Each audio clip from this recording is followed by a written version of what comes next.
They told him I was too ugly to marry. When Robert Pace lifted my veil, I waited for disgust.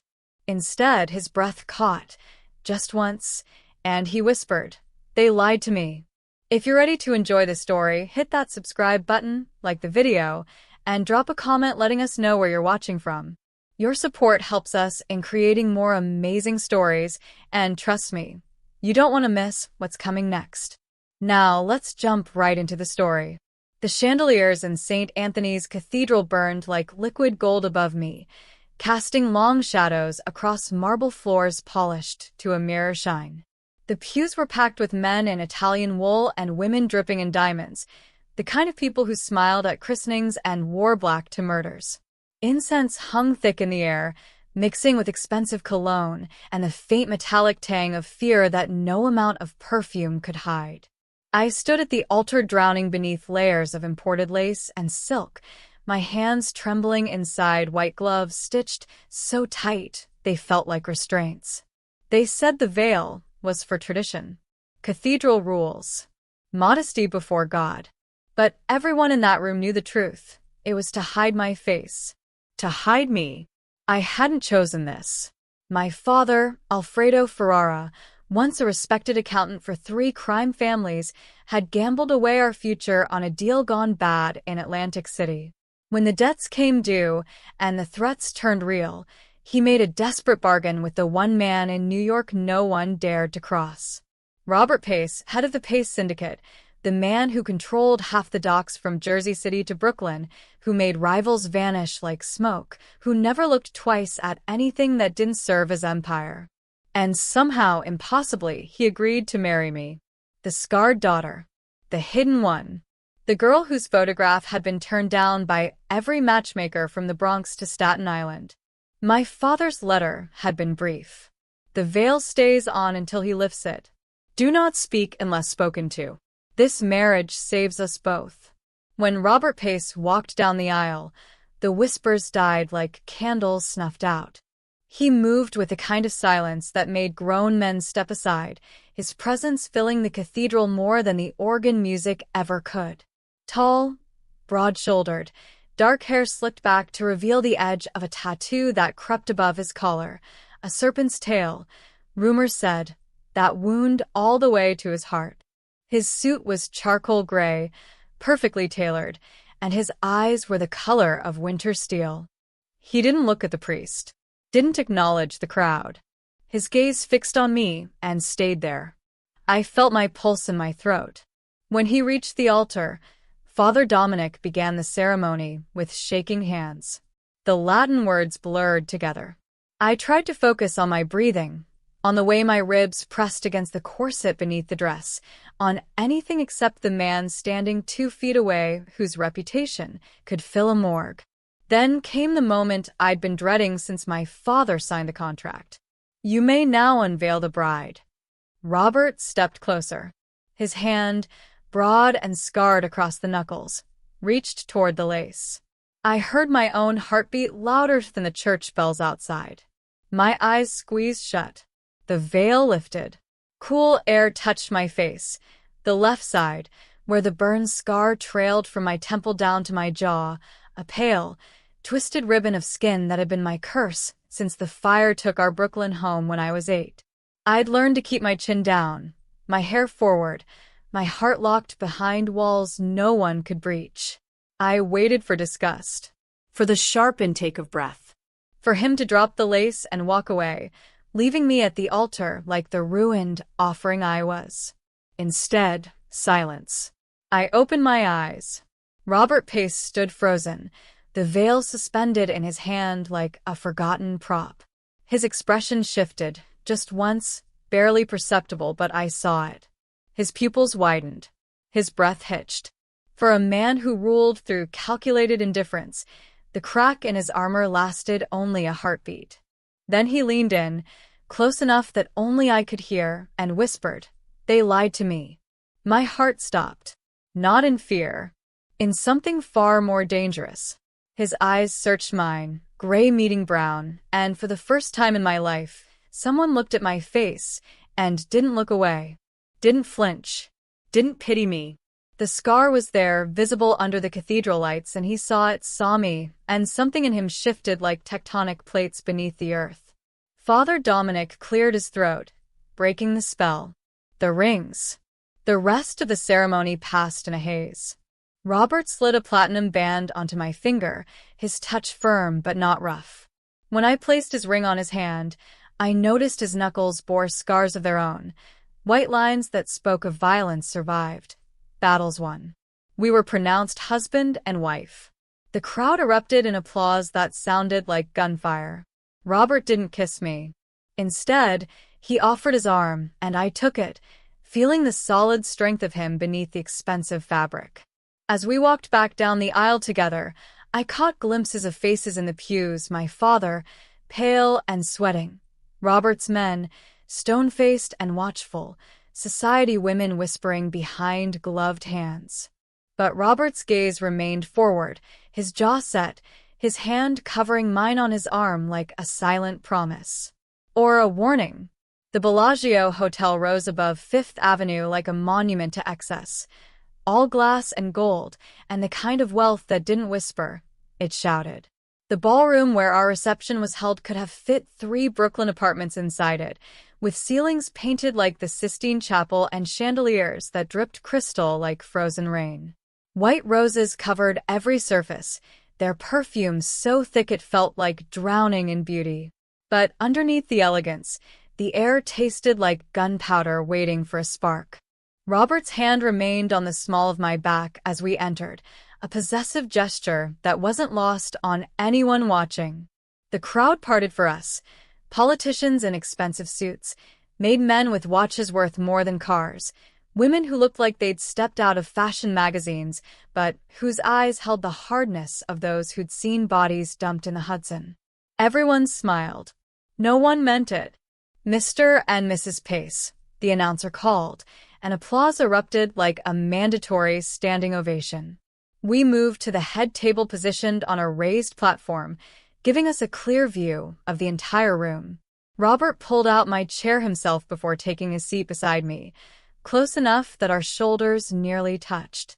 Vincent Russo, Robert's underboss, sat to his right, a thick-necked man with slicked-back hair and a smile that never reached his eyes.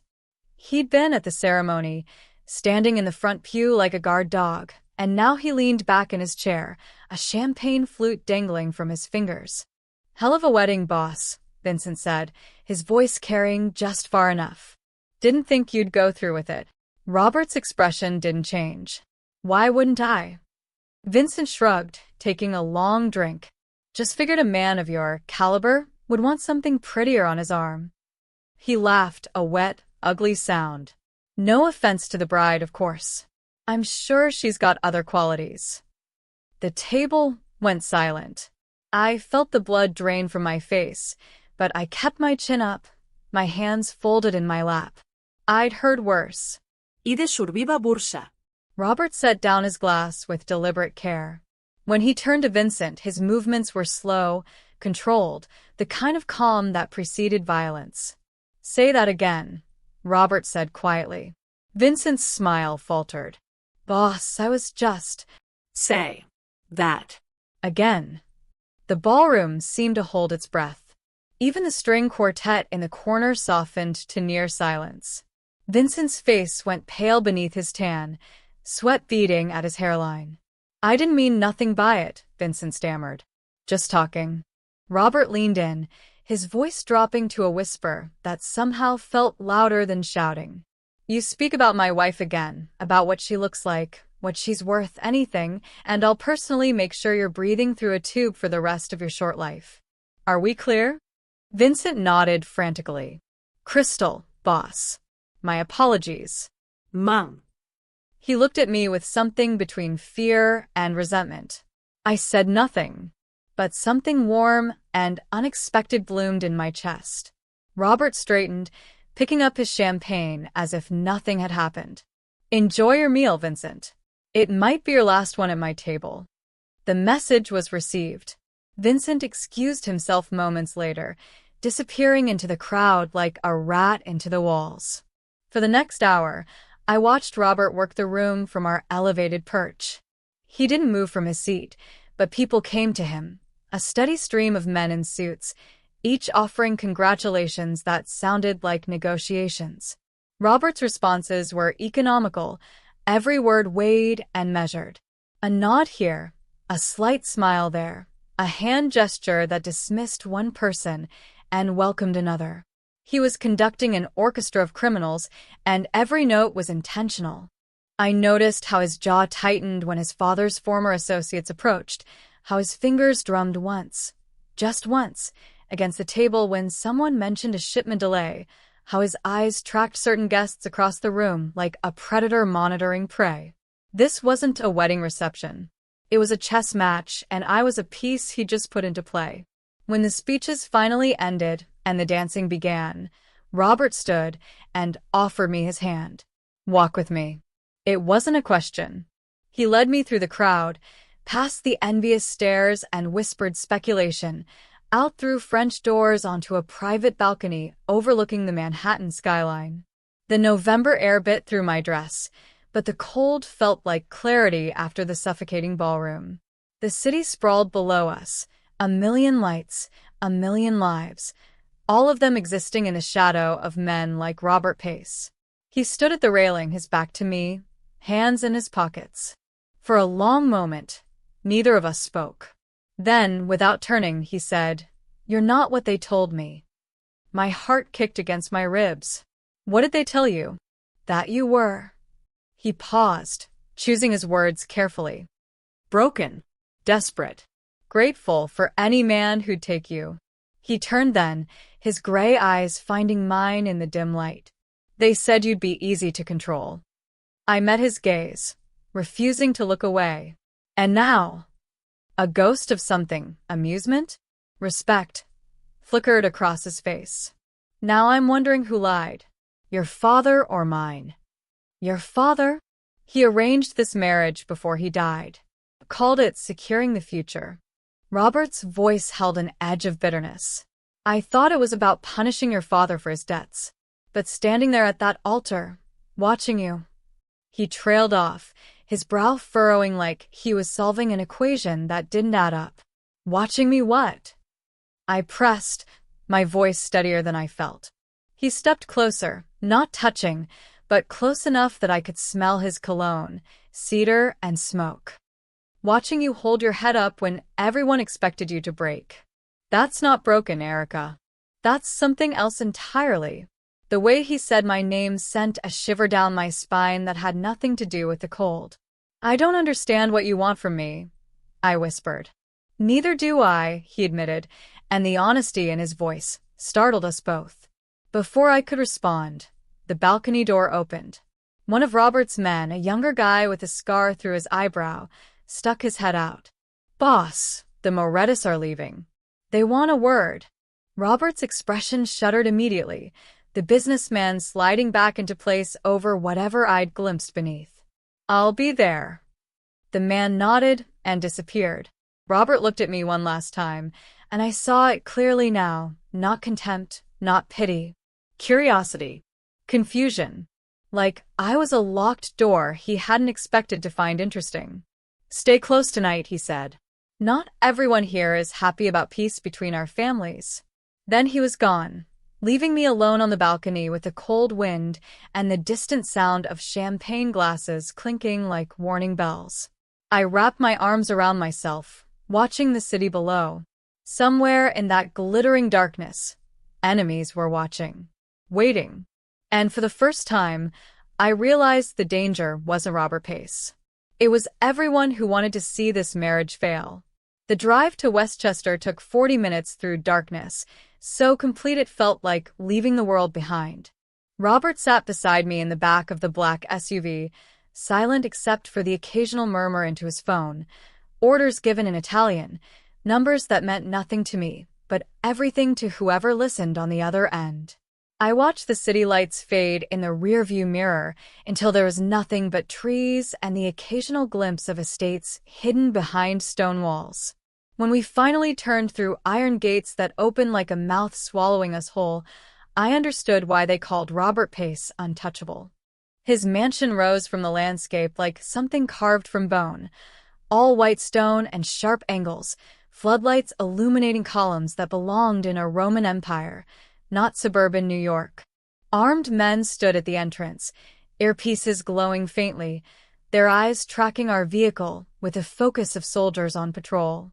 "Home," Robert said flatly, as if the word meant nothing. A man in a dark suit opened my door before I could reach for the handle.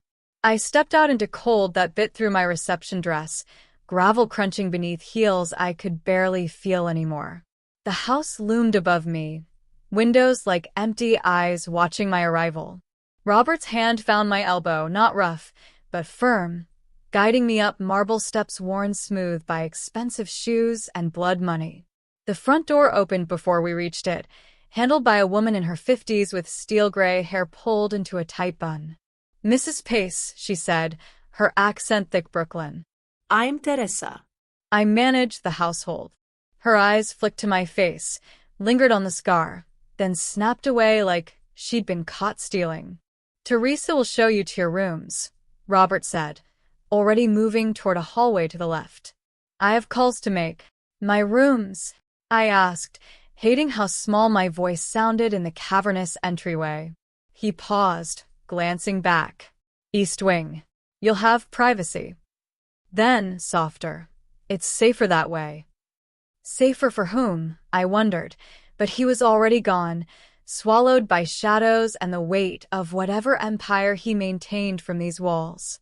Teresa led me through corridors that felt like museums, marble floors polished to mirrors, oil paintings of stern-faced men in gilded frames, furniture that looked like it belonged behind velvet ropes. Every door we passed was closed. Every corner felt watched. "Mr. Pace doesn't entertain often," Teresa explained, her heels clicking like a metronome. "Most of the house stays empty. Your wing has a bedroom, bathroom, sitting room. Anything you need, use the phone. Extension 3. She stopped at a set of double doors, pushed them open to reveal a suite decorated in cream and gold, beautiful and cold as a mausoleum. A four-poster bed dominated the space, draped in silk that probably cost more than my father's debts. Windows overlooked gardens I could barely see in the darkness. Clothes in the closet, toiletries in the bath. Mr. Pace had everything prepared. Teresa's expression was unreadable. "Breakfast is at 7. Someone will come for you." Then she left, closing the doors with a soft click that sounded like a lock turning. I stood in the center of the room, still wearing my wedding dress, and felt the weight of the day crash over me like a wave.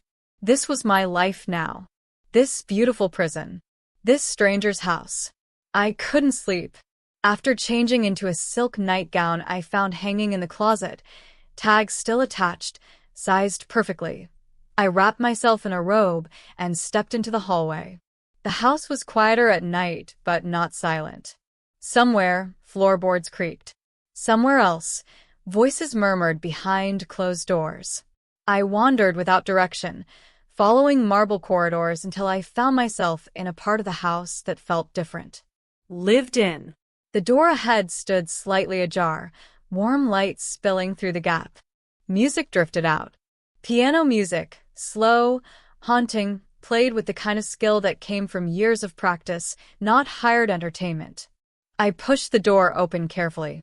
Robert sat at a grand piano in what must have been his office, still dressed in his wedding suit but with the jacket discarded, sleeves rolled to his elbows.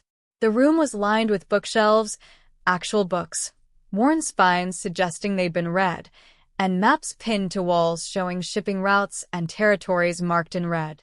Photographs covered one corner. A younger Robert with an older man who had his eyes, a woman with dark hair holding a baby, faces I didn't recognize, but that clearly mattered. He didn't stop playing when I entered, but his shoulders tensed slightly. "Can't sleep either?" he asked, his fingers never leaving the keys. "Didn't try." I moved closer, drawn by the music. "I didn't know you played." "Most people don't." The melody shifted, something Russian and melancholy. "My mother taught me. Before." "Before what?" "Before my father decided music was for weak men." his hands stilled on the keys. He looked at me, then really looked, and I saw exhaustion carved into the lines around his eyes. Whiskey? I nodded. He stood, moving to a bar cart by the window, and poured 2 glasses, amber liquid that caught the lamplight. When he handed me mine, our fingers brushed. He gestured to the leather sofa near the fireplace, and we sat, not close but not distant, the silence between us different than before. Your father said you were disfigured, Robert said finally, staring into his glass. That you've been hiding for years. That I'd be doing him a favor by taking you off his hands. My throat tightened. And I should have known he was a liar. He took a drink. The scar, it's there. I see it. But that's not what defines your face, Erica. It's your eyes. The way you looked at Vincent tonight when he insulted you. You didn't flinch. Didn't cry. You looked at him like you'd survived worse. I have, I whispered. I know. He leaned back, rolling his shoulders. The fire. Brooklyn. Your mother didn't make it out. My hand trembled around the glass. How do you? I know everything about you on paper. What I don't know is who you actually are. He turned to face me. That's what interests me. I set down my glass, feeling the whiskey burn in my chest. Why did you really marry me? Don't tell me it was about my father's debt. Men like you don't need marriage contracts to collect.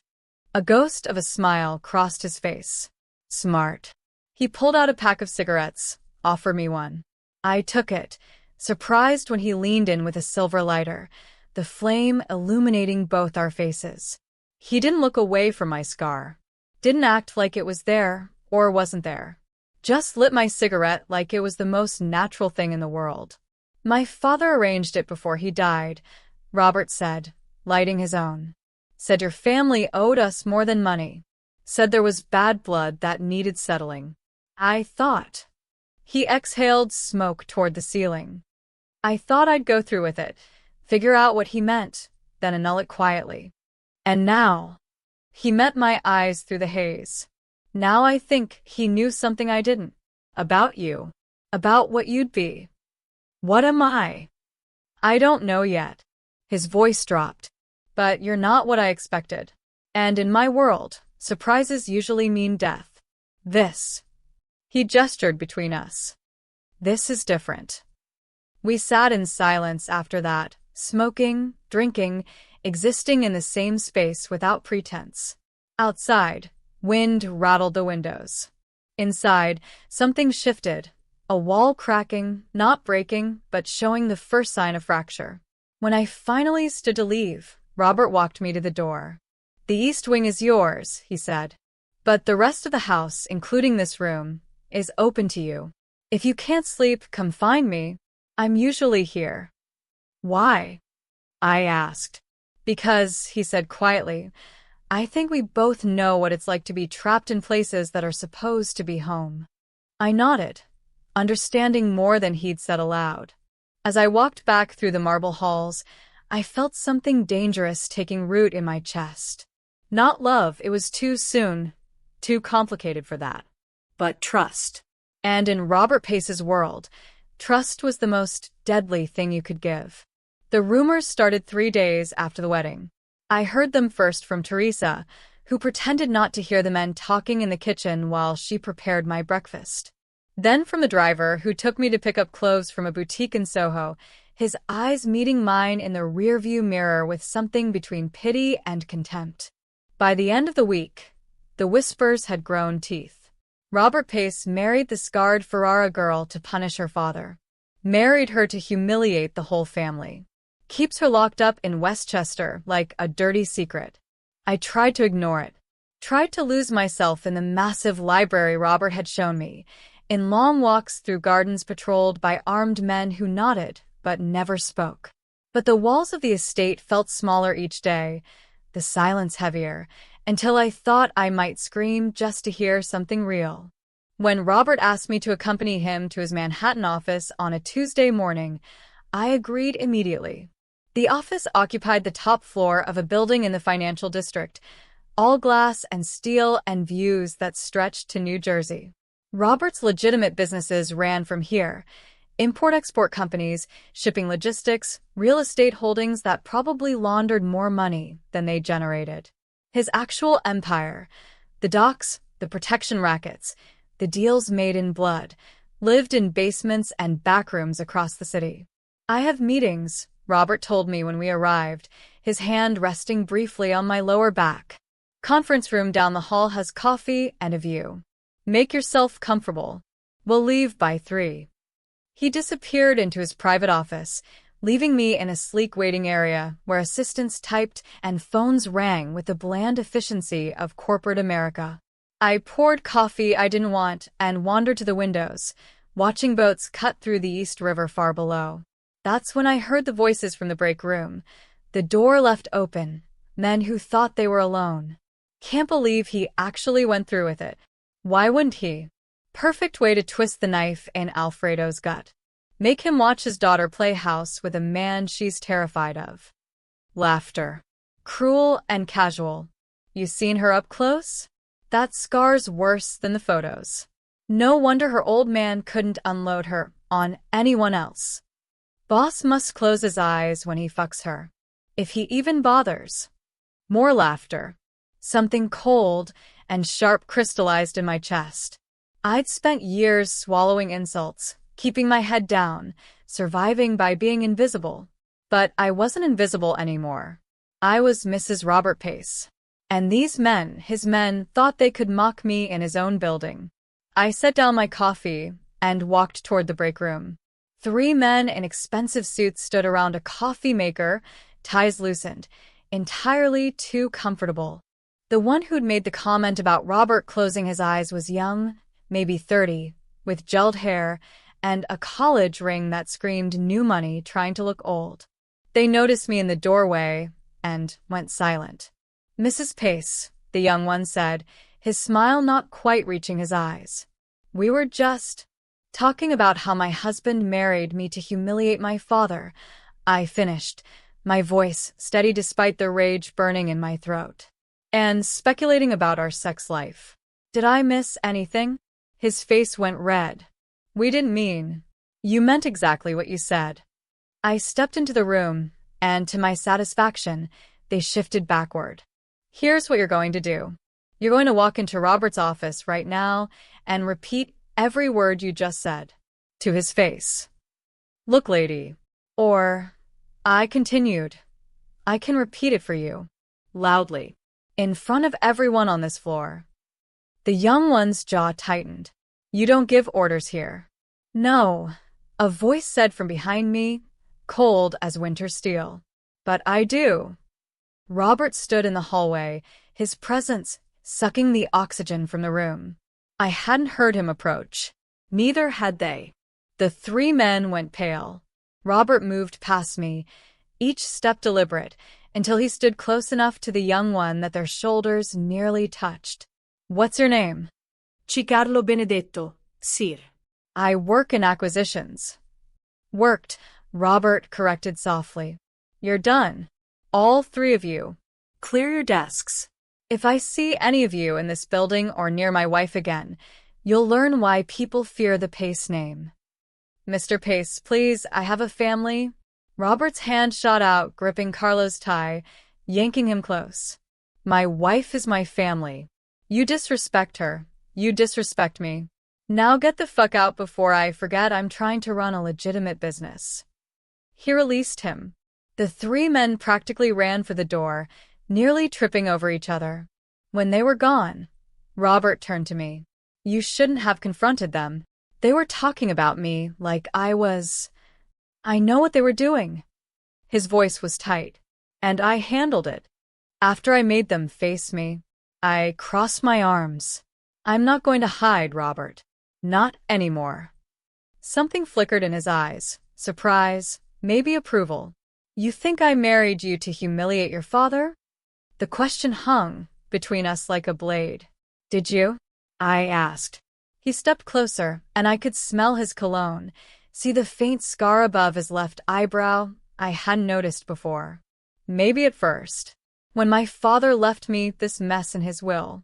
When your father came begging with your picture, promising you'd be obedient, grateful, easy to control.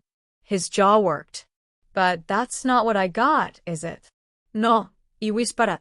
What I got was a woman who stares down my lieutenants and doesn't blink, who smokes cigarettes in my office at 2 a.m. and asks questions I don't have answers to. He reached up, his fingers hovering near my face but not touching. You want the truth? I don't know why I married you anymore, but it has nothing to do with hurting your father. My breath caught. Then what? Before he could answer, his phone rang, the private line that only called for emergencies. He pulled it from his pocket, his expression shuddering immediately. Talk. He listened, his face darkening. How many? Fuck. Secure the perimeter. I'm on my way. He hung up, already moving toward his office. We need to leave. Now. What happened? Shipment got hit in Red Hook. My men are dead.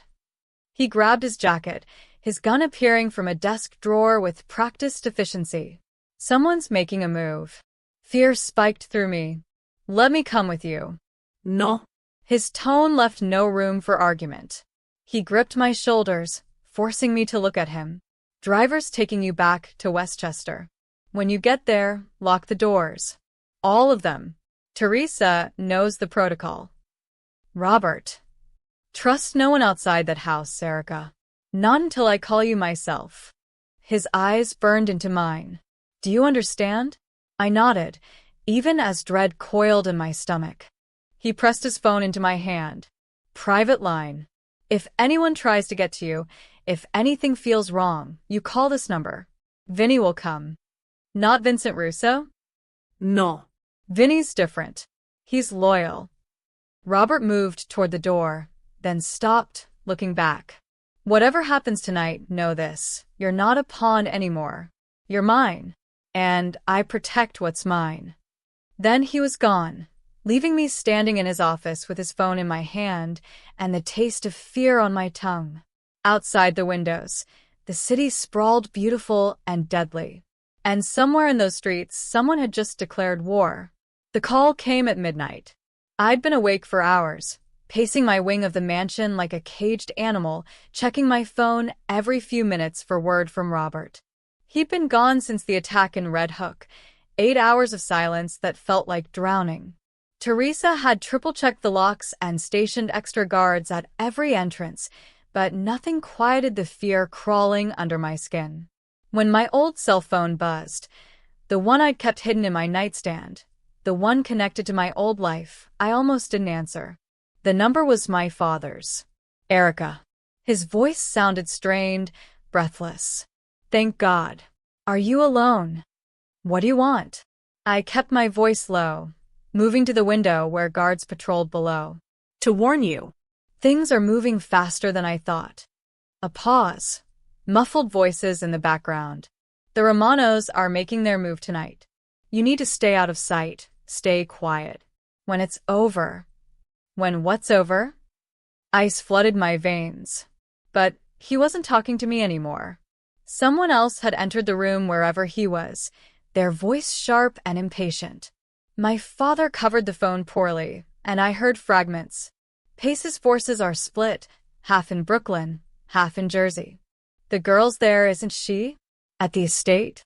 She won't be a problem. She doesn't know anything. My father again, quieter now, almost apologetic. When the Pace drops his guard, the girl will do her part. She's exactly where we need her. The world tilted.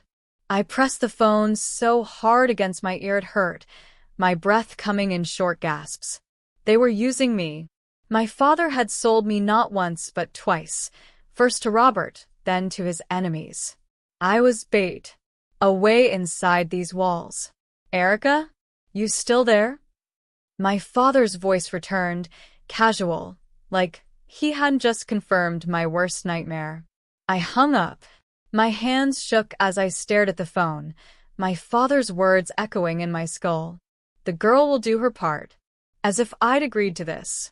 As if I was complicit in whatever blood was about to be spilled.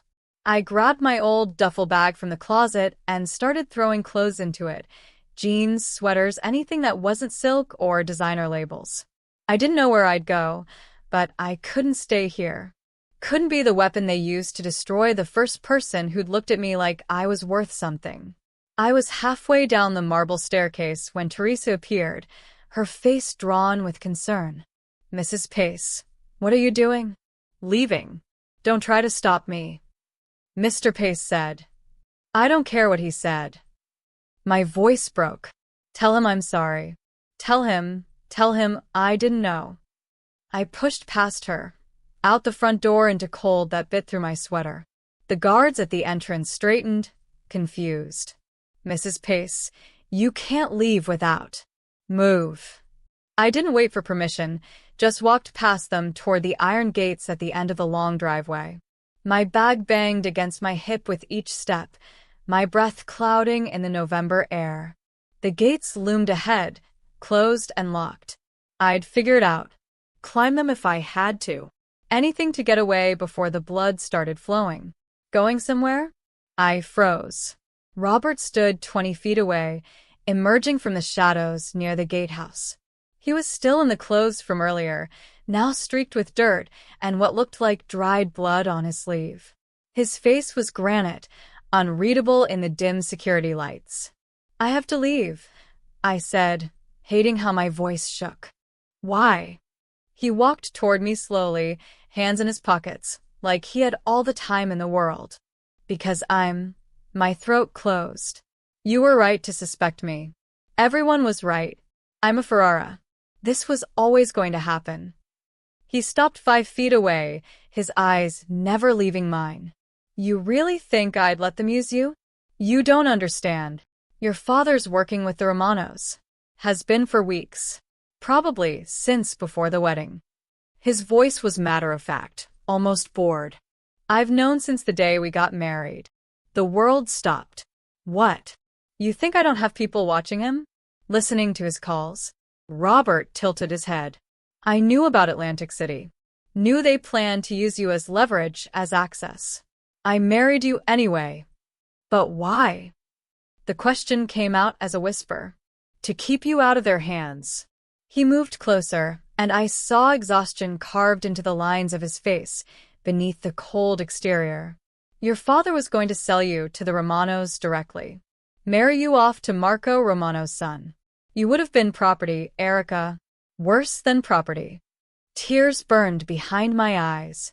"So you saved me by making me your property instead?" His jaw tightened. "I made you my wife. There's a difference." "Is there?" I dropped my bag, anger replacing shock. "You're all the same. My father, you, the Romanos, everyone sees me as something to use." "You're wrong." Robert's voice dropped to something dangerous, something raw. "I see you, Erica. Every morning when you walk through my library. Every night when you can't sleep and wander into my office. I see the way you look at me when you think I'm not watching, like you're trying to figure out if I'm human or a monster." He stepped closer, close enough that I could see the gold flecks in his gray eyes. "I see a woman who survived a fire that should have killed her and came out stronger, who stares down my men without flinching, who makes me forget why I built these walls in the first place." My breath caught. "You want to leave?" He gestured toward the gates. "I'll open them right now. No one will stop you. But know this, the second you walk through, you're back in their world. Your father's. The Romanos. Everyone who wants to use you for what you represent instead of who you are. And if I stay, then you're mine." His hand reached up, fingers brushing my jaw, the scarred side, the side I'd hidden for years. "Not because I own you, because I see you. All of you. And I'll burn this whole city down before I let anyone take you from me." The words hung between us, heavy as a vow. "My father is done," Robert said quietly. "The Romanos made their move tonight. They failed. Your father." His expression darkened. "He's no longer your concern." Horror flooded through me. "Robert, what did you?" He kissed me. It wasn't gentle, wasn't tentative or questioning. His hand cupped the back of my neck, pulling me close, and his mouth claimed mine with the certainty of a man who'd made his choice. I tasted whiskey and smoke and something dangerous, something that felt like falling and flying at the same time.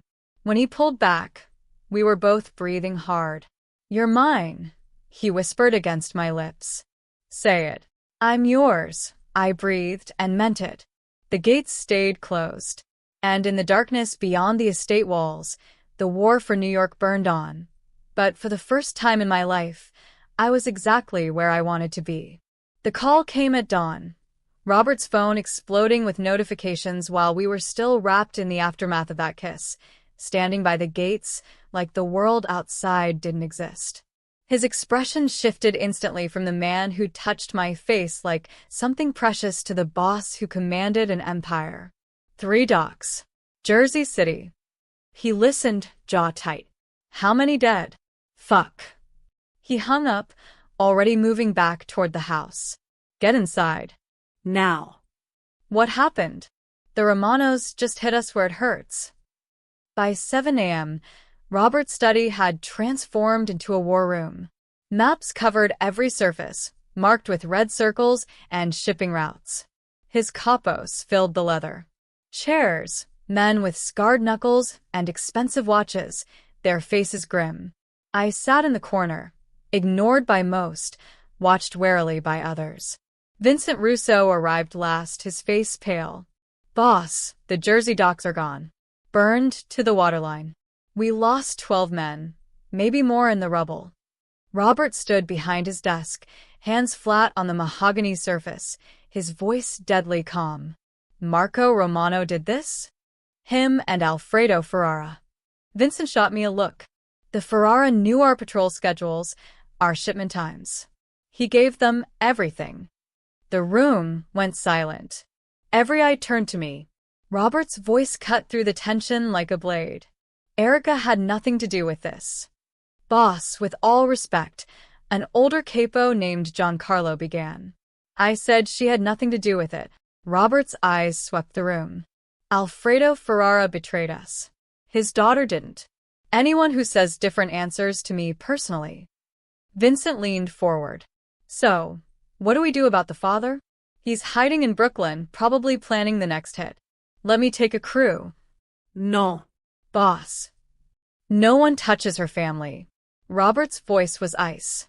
"That's my order. Alfredo Ferrara is mine to deal with. When I'm ready." "He's bleeding us dry." Vincent slammed his hand on the desk. "Every hour we wait, the Romanos get bolder. We need to send a message." "I'll send the message when I'm ready." Robert's eyes found mine across the room. "Right now, we need to find where they're hitting next. Anyone have intel?" Silence. I stood up. Every head swiveled toward me. I might know something. Robert's expression didn't change, but I saw the flicker of surprise. "Talk." "My father used to work for 3 families before he started skimming. One of them was the Giordano's out of Staten Island. They had a warehouse near the ferry terminal, used it for smuggling before the feds shut down half the operation." I moved to the map, pointing to the northwest shore. "If my father's working with the Romanos, he'd use old contacts. The Giordano's owe him favors. The warehouse is probably still operational, just under different names." Giancarlo squinted at me. "How do you know this?" "Because I used to do his books when I was 16, before the fire." I met Robert's eyes. He never thought I was paying attention, but I was. Robert studied me for a long moment, then nodded slowly. "Vincent, pull records on that area. Shipping manifests, business licenses, anything that connects to the Giordano's or shell companies they used." "You're trusting her?" Vincent's voice dripped disbelief. "I'm trusting my wife." Robert's tone made it clear the discussion was over. "Everyone else, secure our remaining assets. Double guards at every location. I want eyes on every Romano associate in the tri-state area. If they move, I know about it." The men dispersed, some reluctant, others moving with military efficiency. Vincent lingered, his expression dark. This is a mistake, boss. Then it's mine to make. Robert didn't look away from the map. Get me that intel. 2 hours. When we were alone, Robert turned to me. You didn't have to do that. Yes, I did. I cross my arms. They think I'm a liability. I need to prove I'm not. You don't have to prove anything to them.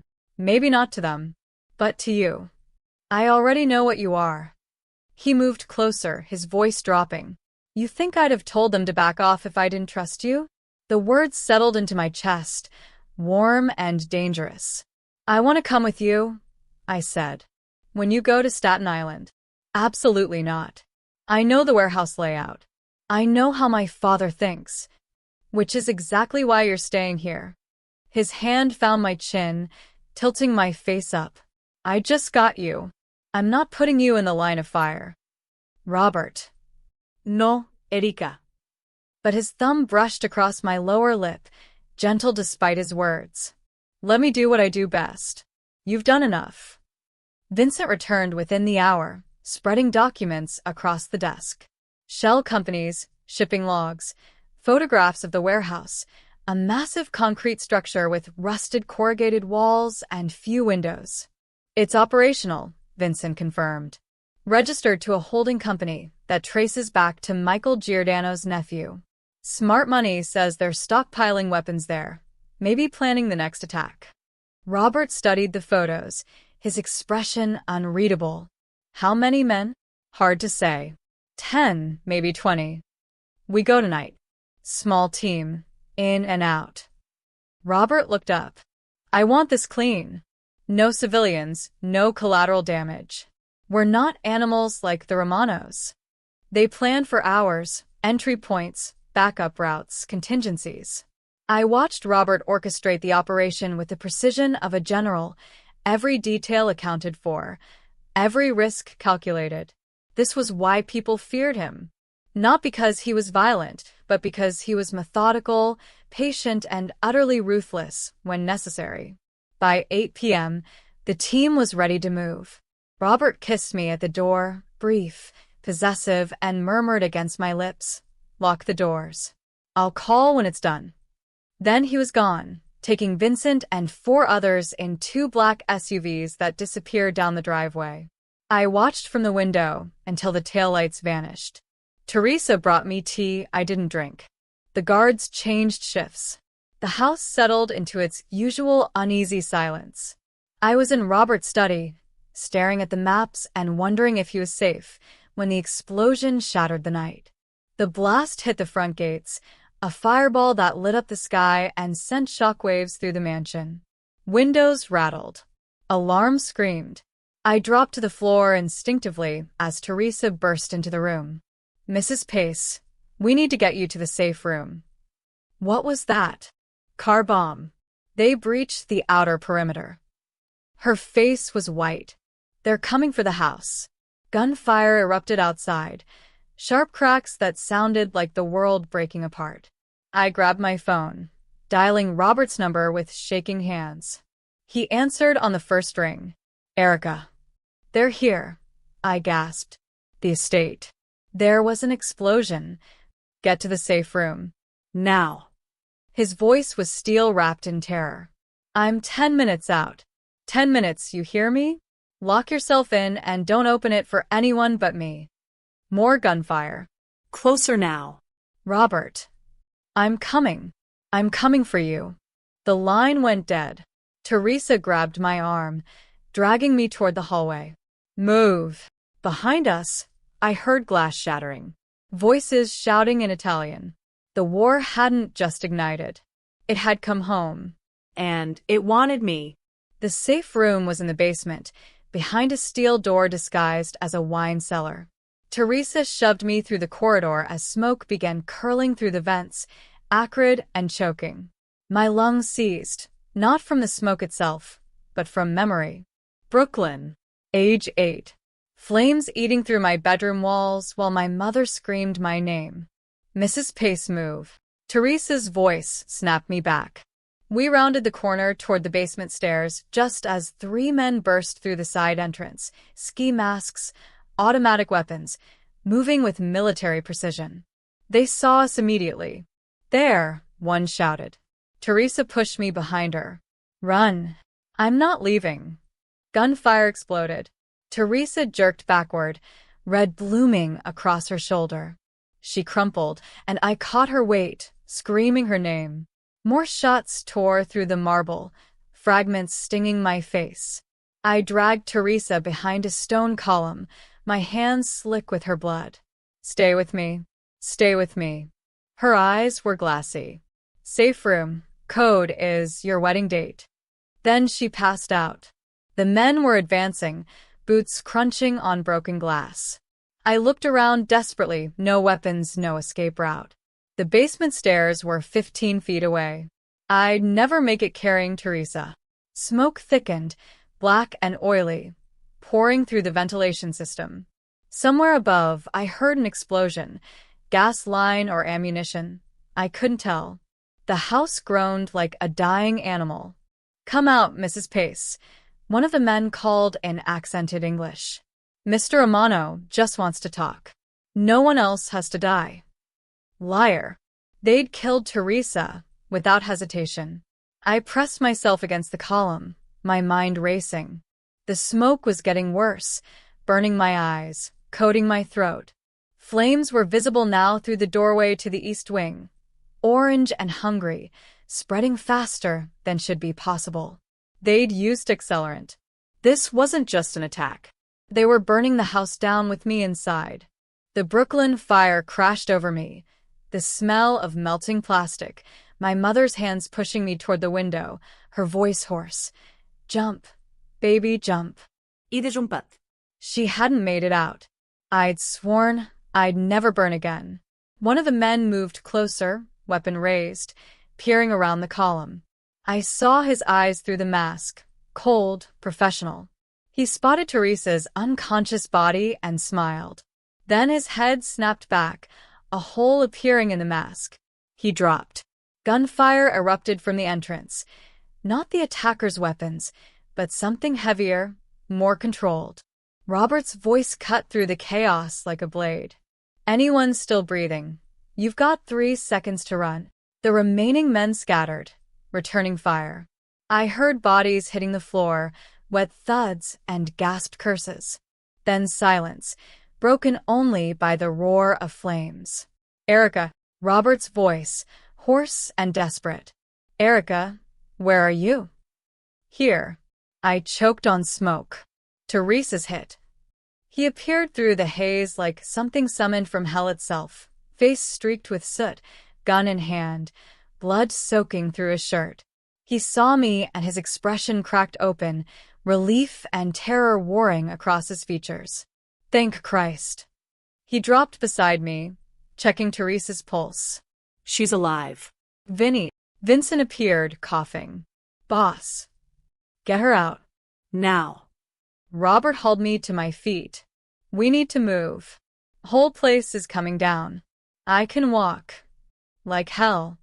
He swept me into his arms, moving toward the exit. Behind us, part of the ceiling collapsed, sending sparks showering across the marble. We made it to the main hallway when the second wave hit. More gunmen, these from the front entrance, cutting off our escape.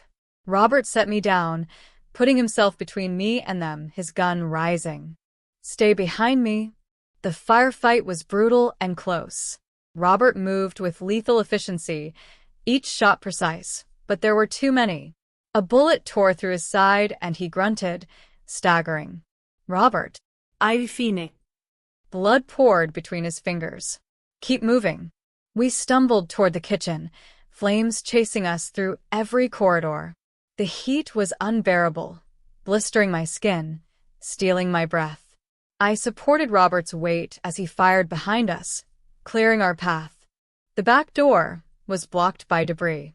Robert kicked it once, twice, the wound in his side tearing wider. On the third kick, the door splintered open. Cold air hit us like salvation. We collapsed onto the grass 20 feet from the house, coughing violently. Behind us, flames consumed the mansion, windows exploding, walls crumbling inward. The gardens were lit up like daylight. Robert pulled me close, his body shielding mine as burning debris rained down. His breathing was labored, blood soaking through both our clothes now. "You're shot," I gasped, pressing my hands to his wound. "Robert, you're bleeding." "I'll live." His hand found my face, thumb brushing my cheek. "You're okay. Tell me you're okay." Alla fine. "But you." "I made it." He coughed, wincing. "Made it to you." Tears cut through the soot on my face.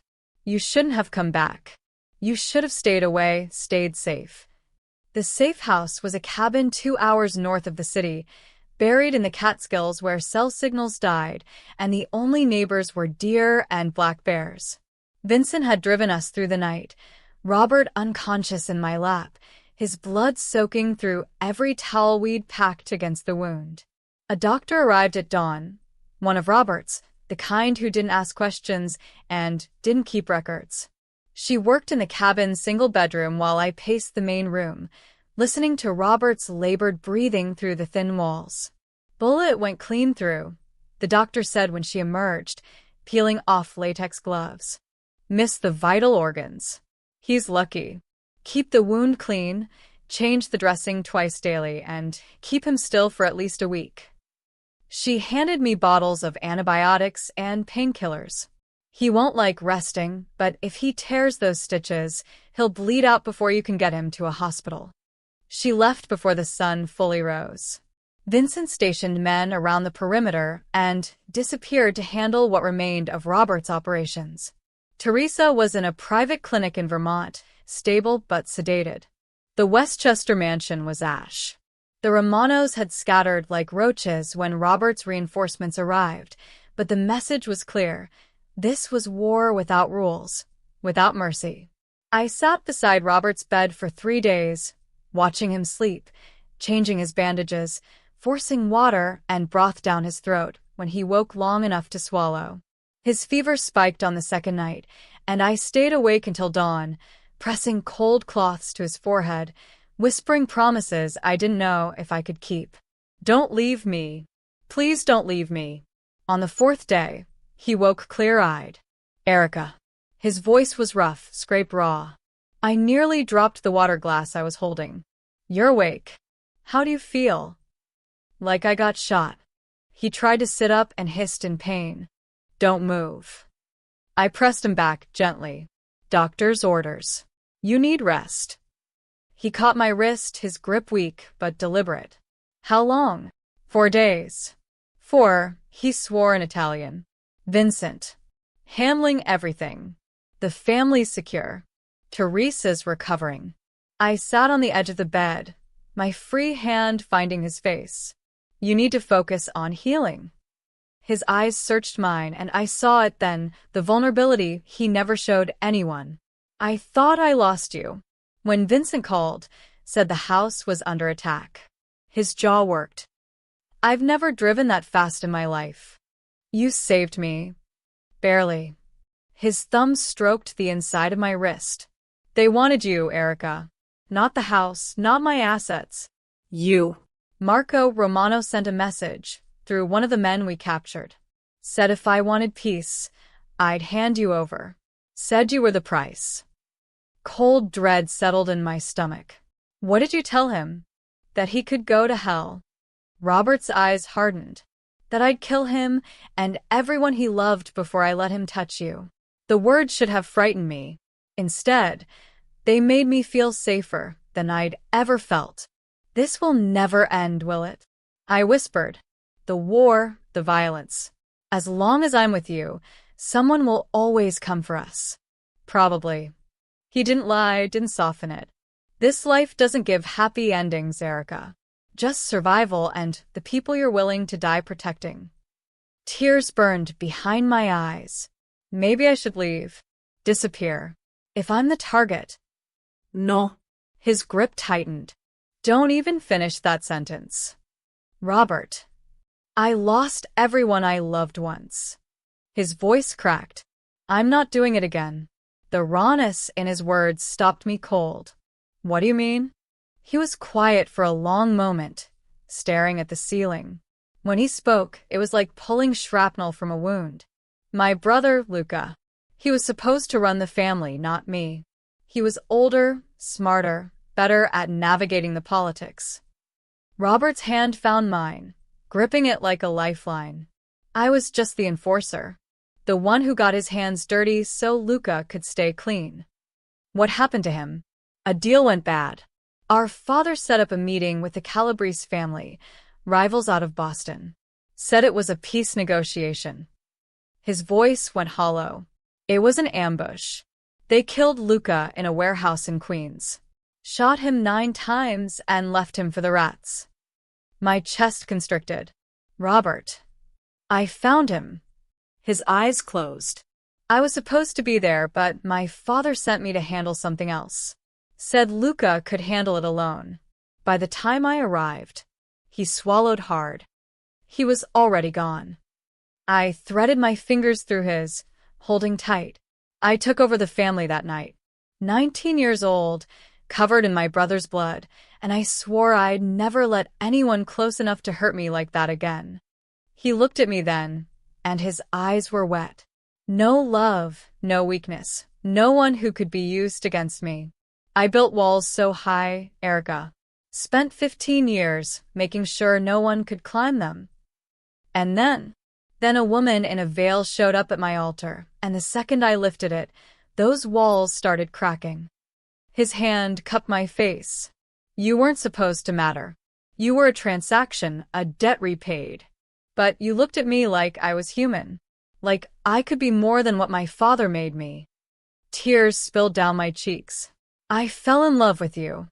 The confession hung between us like a grenade with the pin pulled. Robert's breath hitched. Say that again. I love you. My voice broke. I love you, and it terrifies me, because everyone you love dies. He pulled me down, kissing me with desperate urgency despite the pain it must have caused. His good arm wrapped around me, holding me against his chest where I could feel his heart hammering. I love you, he breathed against my lips.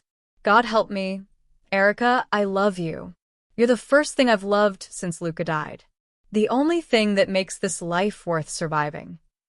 We stayed like that, wrapped around each other in the narrow bed, his wound bleeding through the bandages, but neither of us caring. Outside, wind rattled the windows. Inside, something shifted, the balance between survival and surrender. What do we do now? I whispered. We end this. His voice hardened. Marco Romano wanted a war. I'll give him one. But when it's over, when they're all dead or scattered, we disappear. New names, new city, somewhere they'll never find us. You'd give up everything? The family, the empire? I'd give up the world for you. He pressed his forehead to mine.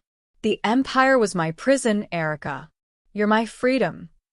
That night, we made love for the first time, slow and careful, mindful of his wounds. His hands mapped every scar, every curve, like he was memorizing something sacred. When he entered me, I felt complete in a way I'd never experienced, like 2 broken pieces finally fitting together. Afterward, we lay tangled in sheets damp with sweat and blood, his fingers tracing idle patterns on my spine. We'll survive this, he murmured into my hair. Whatever it costs. But outside, in the darkness beyond the cabin, the price was already being tallied. And someone was coming to collect. And let them take you? He laughed, a broken sound. Erica, you were supposed to be my weakness. My throat closed. And he pulled me down until our foreheads touched, his eyes, those cold gray eyes that had seen too much, burning into mine. Turns out you're my reason. The words hit harder than bullets. Robert. Everything I built was to prove I didn't need anyone, that I couldn't be touched, couldn't be hurt. His grip tightened on me. Then you walked into my life wearing that veil, and the second I lifted it, I knew. I was done. Finished. You destroyed me without even trying. I didn't mean. I'm glad you did. He kissed me then, desperate and rough, tasting like smoke and copper and something raw. I'm glad you broke through. I'm glad I married you. I'm glad. He coughed violently, blood flecking his lips.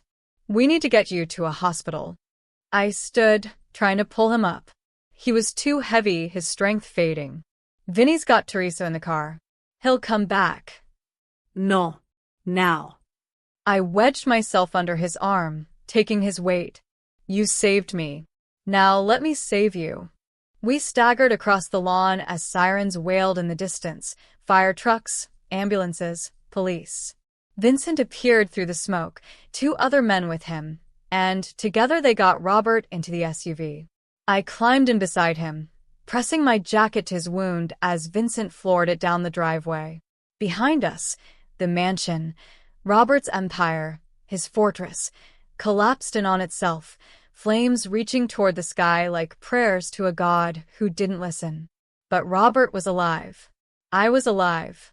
And as we raced toward the city with dawn breaking gray and cold over the East River, I realized something that should have terrified me, but didn't. I'd fallen in love with the man the world feared, and I'd burn the whole city down to keep him breathing. 6 months later, spring arrived in New York like an apology. The penthouse Robert bought overlooked the East River, all floor-to-ceiling windows and clean lines, nothing like the Westchester mansion with its marble tombs and armed guards. This place was smaller, warmer, a home instead of a fortress. The terrace garden was my doing, planters filled with herbs and flowers that shouldn't survive city air, but did anyway, stubborn and resilient. Like us. The headlines had screamed for weeks after the Romano War ended. Mafia boss Robert Pace retires following bloody conflict. The king steps down. Empire in transition as Pace family restructures. What they didn't say was that Marco Romano had disappeared. Some whispered he fled to Sicily. Others said he was feeding fish in the Hudson. Vincent Russo ran the day-to-day operations now, legitimate businesses only, or at least legitimate enough that the feds stopped circling. Robert's name still carried weight, still commanded respect, but he'd walked away from the docks, the violence, the endless cycle of blood paying for blood. He'd chosen me instead. My father had vanished too. Not dead. Robert had kept his promise not to kill him, but exiled, stripped of everything, living somewhere in Florida under a name that meant nothing. I didn't mourn him. Some betrayals couldn't be forgiven, even by daughters who'd once loved their fathers. I was in the garden when Robert came home, dirt under my fingernails, hair falling loose from its tie. I heard the door open, his footsteps crossing the living room, then his arms sliding around my waist from behind. You're getting sunburned, he murmured against my neck. I don't care. I leaned back into him, feeling the solid warmth of his chest. The scar from the gunshot wound was still tender. I'd traced it with my fingers just that morning while he slept. How was the meeting? Boring. Vincent wants to expand into shipping containers. I told him it was his problem now. He turned me to face him, his eyes crinkling at the corners. I'm officially retired. How does it feel? Terrifying. He smiled. And perfect. We'd been seen around the city lately, dinner at restaurants that weren't mob fronts, walks through Central Park without bodyguards shadowing our every step, coffee at corner cafes where tourists took photos and didn't recognize the man who'd once made the underworld tremble. People stared sometimes, not at Robert, but at me, at my face, visible and uncovered in the sunlight. The whispers followed us everywhere. That's her. The scarred girl. The ugly bride who married Robert Pace. Can you believe she tamed him? What does he see in her? At first, the words cut deep, reopening wounds I thought had healed. But Robert would catch my hand, pull me close, and whisper things that made the stranger's opinions irrelevant. Last week, we'd been at a gallery opening, some charity event Vincent insisted we attend for appearances. A woman in diamonds and Botox had stared too long at my scar, then leaned to her companion and said, just loud enough to hear, I heard he keeps the lights off. Robert had laughed, actually laughed, and pulled me into a kiss right there in the middle of the gallery, his hand cradling my scarred cheek, making sure everyone saw exactly what he thought of me. When he pulled back, he'd whispered loud enough for the woman to hear. "I keep the lights on. Always." Now, in our garden high above the city, he brushed dirt from my cheek and smiled that rare smile, the one reserved only for me. "Come inside. I want to show you something." He led me to his office, smaller than the one in Westchester, but somehow more him. Books on architecture and history instead of crime. Windows open to let in the river breeze. On the wall behind his desk hung a single photograph in an ornate gold frame. Our wedding photo. The moment he lifted my veil. I'd seen it before, but it still stole my breath. The photographer had captured everything. The cathedral light falling across us like a blessing, the lace suspended in Robert's hand, my face finally visible, uncertain and defiant all at once. But it was Robert's expression that made the photo extraordinary. Wonder. Recognition. Like he was seeing something precious he'd thought didn't exist. "The photographer sent 20 versions," Robert said, standing behind me. "Different angles, different lighting. I chose this one." "Why this one?" "Because you can see it." The exact moment you stopped my heart. His arms circled my waist. "I look at this every day. When Vincent calls with problems, when the lawyers need signatures, when I wonder if walking away was the right choice, I look at this and remember why I did it." I turned in his arms, emotion thick in my throat. "They still talk, you know. At the market, at the salon. The ugly bride who tamed the devil. Let them talk." He cupped my face, his thumbs tracing the scar tissue with the reverence other men reserved for priceless art. "They called you too ugly to marry. Fools. They didn't see what I did that day, a beauty fierce enough to stop a man's heart." "Robert, you want to know what I see when I look at you?" He tilted my face up, his gray eyes holding mine. "I see the woman who survived fire and cruelty and betrayal, who walked into my world wearing armor made of silence, who loved me when I'd forgotten how to be human. I see strength that has nothing to do with scars and everything to do with soul." He pressed his forehead to mine. "I see the only person who ever made me want to be better than what I was born to be." Tears spilled over, and he kissed them away. "I love you," I whispered. "Even when the world calls me ugly, even when they don't understand. The world is blind." His lips brushed mine. "But I see everything." We stood there as the sun set over the East River, painting the water gold and orange, the city spreading out below us, loud, beautiful, unforgiving. Somewhere down there, people were whispering about the mob boss who'd walked away and the scarred girl he'd chosen. Let them whisper. Their words couldn't touch us anymore, because the veil hadn't hidden me. It had saved me, long enough for him to see what was real. And what was real was this. Two broken people who'd found each other in the darkness and chose, every single day, to walk into the light together. Scars and all.